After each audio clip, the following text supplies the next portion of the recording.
के इशारों पर सरकार चलाने वाली, खासकर अल्पसंख्यक समाज विरोधी ऐसी समाजवादी पार्टी के साथ गठबंधन करके ये चुनाव लड़ रही है, जिस पार्टी को यहाँ अराजक,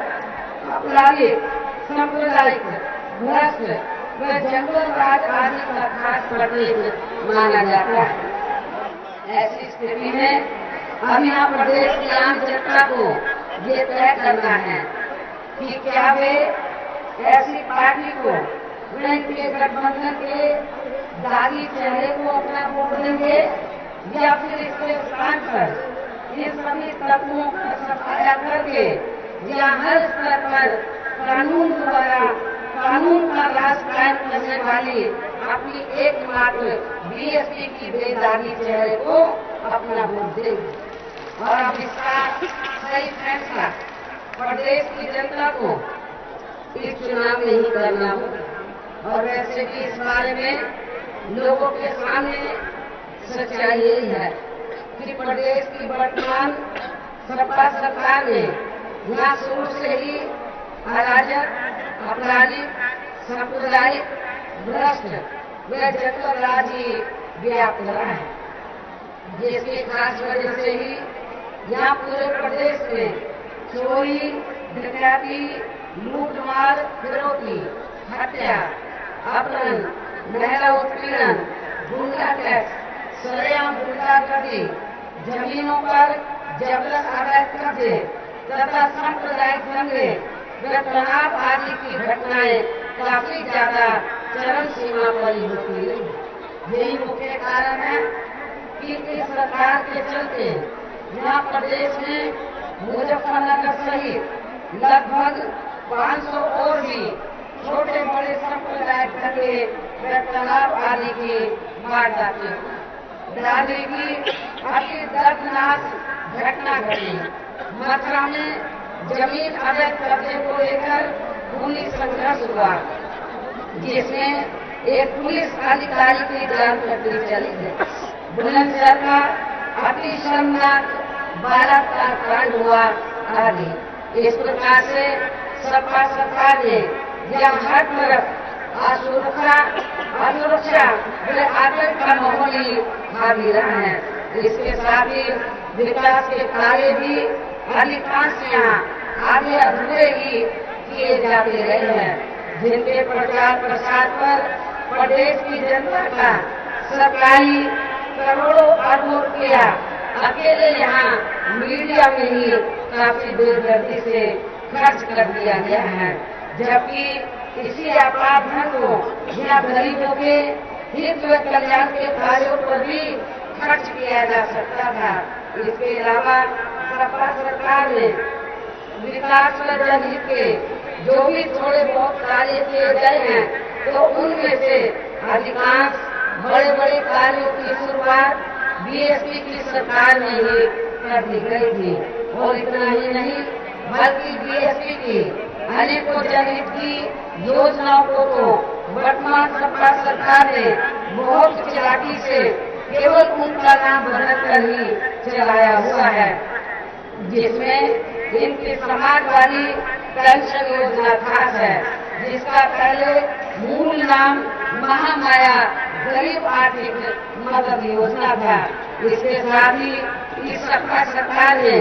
प्रदेश के अधिकांश सभी वर्गों व विभिन्न क्षेत्रों में लगे लोगों की भी हालत यहाँ हर स्तर पर काफी ज्यादा खराब व दयनीय बनी रही है, जबकि सरकारी अधिकारी तो यहाँ धोखे भाव में ही बदलते रहे हैं। इस प्रकार से कुल मिलाकर वर्तमान सपा सरकार का लगभग पूरा कार्यकाल हर स्तर पर व हर मामले में अति निराशाजनक वे अति कष्टदायक ही बना रहे हैं। और अब इनको इस चुनाव में इसका जबरदस्त नुकसान भी उठाना पड़ेगा। इसके साथ साथ वही दूसरी तरफ सपा नेता श्री मुलायम सिंह यादव ने भी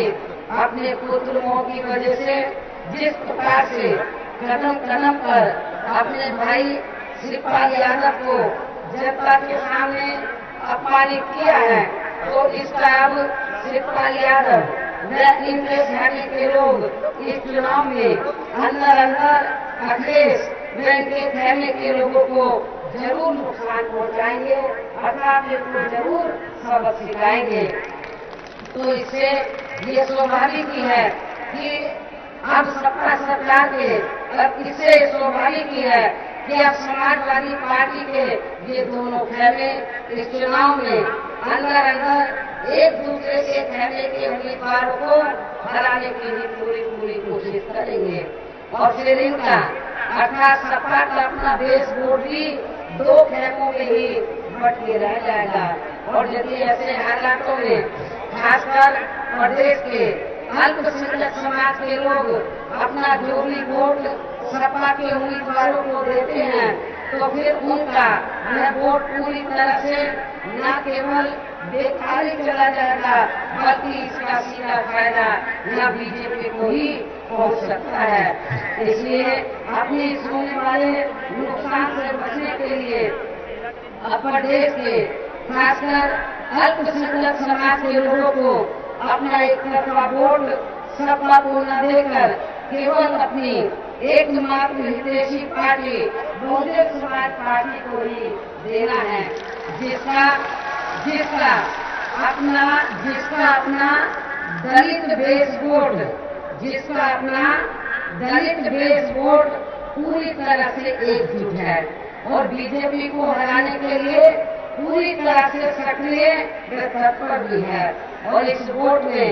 अल्पसंख्यक समाज का भी वोट जुड़ जाने से तब फिर बीजेपी को इसका जबरदस्त नुकसान पहुंच जाएगा। अर्थात फिर बीजेपी या प्रदेश की सत्ता पर किसी भी कीमत पर काबिज नहीं हो सकती है। और वैसे भी केंद्र में बीजेपी व प्रधानमंत्री श्री नरेंद्र मोदी की सरकार की गलत नीतियों व गलत कार्यशैली के बारे में ये बात सब विदित है कि इन्होंने सन 2014 में लोकसभा के हुए आम चुनाव में उत्तर प्रदेश सहित पूरे देश की जनता को उनके हित व कल्याण के लिए जो असंख्य प्रलोभन भरे चुनावी वादे किए थे, जिसमें से इनका मुख्य चुनावी वादा खासकर यहाँ गरीबों व किसानों के लिए ये था कि केंद्र में बीजेपी की सरकार बनने पर केवल 100 दिनों के अंदर ही विदेशों से सभी काला धन अपने देश में वापस लाकर